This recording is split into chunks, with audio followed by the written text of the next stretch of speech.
This is Parker's River's Landing. It's a park, boardwalk, and kayak launch.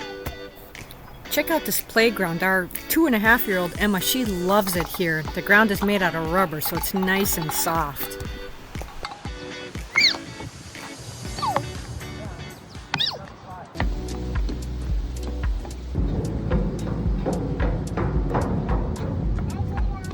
Check out this area here. This is where you can launch your kayaks. They make it super simple for you.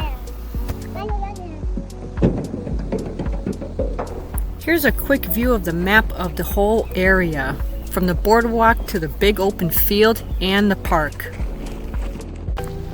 What's really nice are these trails. This brings you right to the boardwalk.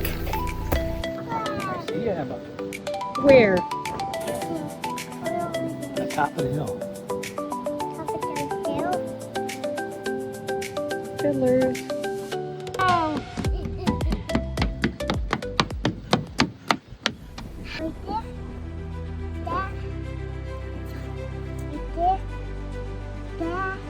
As you can see, the views here are beautiful, and what's really nice is they have benches set up so you can sit here and just take in the view.